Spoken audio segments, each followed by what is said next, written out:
Isang senior citizen at 13 anyos nitong pamangkin patay matapos madaganan po ng punong kahoy sa pananalasan ng buhawi sa may barangay Magang Daet, doon po yan sa Camarines Norte. Kaugnay niyan may nagkalap pang report, kumuha po tayo na naging sitwasyon dyan sa pag-uulat ng Bombo Radio Naga.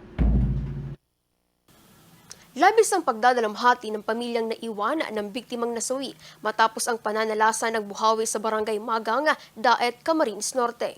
Sa panayam ng Bombo Radyo Naga kay Fire Senior Inspector Jesus O. Palmes III, Municipal Fire Marshal BFP Daet, Camarines Norte, sinabi nito na dahil sa malakas na pag-ulan at malakas na bugsuri ng hangin dala ng naturang buhawi, naging dahilan ito sa pagkatumba ng malaking puno ng mahogan at madaganan ang nasabing mga biktima. Sa naging investigasyon ng mga otoridad, wala ng buhay ang naturang mga biktima ng madatnan ng tauhan na galing Special Rescue Force at Daet Fire Station.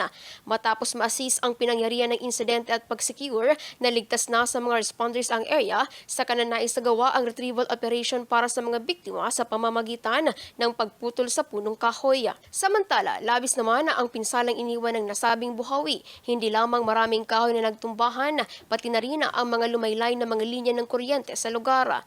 Sa ngayon, paalala na lamang ng opisyal sa mga residente na sa mga di inaasahang sitwasyon, iwasan umano ang paglapit sa mga malalaking kahoy.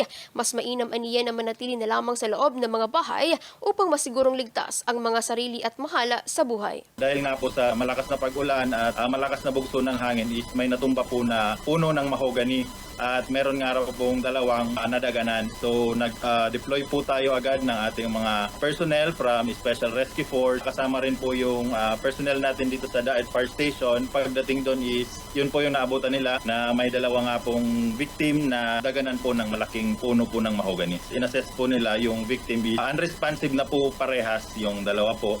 Mula rito sa Bombo Radyo Naga, ito si Bombo Jeffany Marcelo. And this is Bombo Radyo Philippines, the #1 most trusted source of news and information. Basta Radyo. Bombo! For the most trusted source of news and information, visit our website at www.bomboradio.com. Follow us on Bombo Radio mobile app, Facebook, YouTube, TikTok, and X, formerly Twitter. Like, share, and stay connected. Anytime, anywhere.